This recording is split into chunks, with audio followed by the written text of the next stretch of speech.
2030 నాటికి భారతదేశంలో direct selling రంగం అద్భుతమైన వృద్ధిని సాధిస్తుందని అంచనా వేస్తున్నారు. ప్రస్తుత గణాంకాల ప్రకారం, మార్కెట్ ట్రెండ్స్ ప్రకారం ఇది కేవలం ఒక వ్యాపారంగానే కాకుండా ఒక ప్రధాన ఇన్కమ్ సోర్స్ గా కూడా మారబోతుంది. భారతదేశంలో 2030 నాటికి డైరెక్ట్ సెల్లింగ్ గ్రోత్ ఎలా ఉండబోతుంది, దీంట్లో పనిచేసే వాళ్ళ ఫ్యూచర్ ఎలా ఉండబోతుందో ఈ వీడియోలో మనం తెలుసుకుందాం. Market size. ఫిక్కీ మరియు కేపీఎంజీ లాంటి పెద్ద సంస్థల నివేదికల ప్రకారం భారతదేశంలో డైరెక్ట్ సెల్లింగ్ పరిశ్రమ 2025 నాటికి దాదాపు 64,500 కోట్లు చేరుకుంది. ఇదే వేగంతో ముందుకెళ్తే 2030 నాటికి ఇది 1,00,000 కోట్లకు పైన మార్కెట్ ని టచ్ చేసే అవకాశం ఉందని ఎక్స్పర్ట్స్ భావిస్తున్నారు. రెండో విషయం ఉపాధి అవకాశాలు, ఎంప్లాయ్మెంట్ పార్టిసిపేషన్. ప్రస్తుతం ఈ రంగంలో కొన్ని లక్షల మంది పనిచేస్తా ఉన్నారు, కానీ 2030 నాటికి దాదాపు 1,80,00,000 మంది పైన ఇండియన్స్ పూర్తి స్థాయిలో ఫుల్ టైం ఈ ఇండస్ట్రీలో ఇన్వాల్వ్ అయ్యే అవకాశం ఉంది. ముఖ్యంగా దీంట్లో మహిళలు 60% కంటే ఎక్కువగా ఉండే అవకాశం ఉంది. ఎందుకంటే ఉమెన్ ఎంపవర్మెంట్ కోసం డైరెక్ట్ సెల్లింగ్ ఓ బెస్ట్ ఆపర్చునిటీ అని చెప్పొచ్చు. Government regulations. గతంలో డైరెక్ట్ సెల్లింగ్ సరైన చట్టాలు లేవు, కానీ ఇప్పుడు భారత ప్రభుత్వం consumer protection direct selling rules 2021 వచ్చిన తర్వాత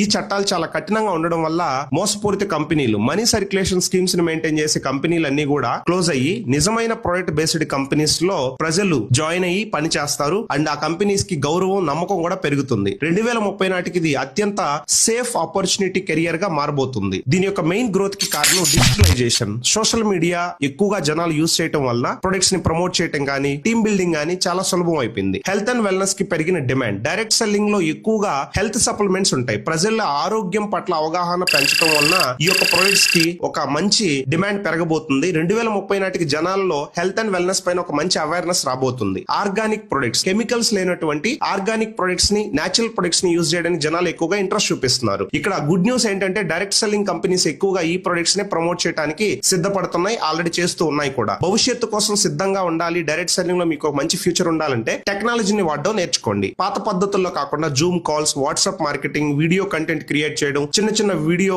ఎడిటింగ్ చేయడం కావచ్చు, ఇలాంటివి ఖచ్చితంగా బిజినెస్ లో నేర్చుకోండి. సరైన కంపెనీని ఎంపిక, సరైన కంపెనీని ఎంచుకోవటం. 2030 వరకు నిలబడే బలమైన ప్రొడక్ట్స్, ఎథికల్ ప్లాన్ ఉన్న కంపెనీస్ లో ఉండండి. స్కిల్స్. కేవలం ప్లాన్ చెప్పడమే కాకుండా టీమ్ మేనేజ్మెంట్ మరియు కమ్యూనికేషన్ స్కిల్స్ పెంచుకునే విధంగా మీరు ముందుకెళ్తే ఒక మంచి గ్రోత్ ని మీరు పొందొచ్చు. భారతదేశం ప్రస్తుతం ప్రపంచంలోనే వేగంగా ఎదుగుతున్న డైరెక్ట్ సెల్లింగ్ మార్కెట్లలో ఒకటి. కాబట్టి ఇప్పుడు మీరు పడుతున్న శ్రమకి 2030 నాటికి చాలా పెద్ద ఫలితం వచ్చే అవకాశం ఉంది. కాబట్టి డైరెక్ట్ సెల్లింగ్ ని ఒక కెరియర్ ఆపర్చునిటీగా నమ్మి మీరు పని చేసుకుంటూ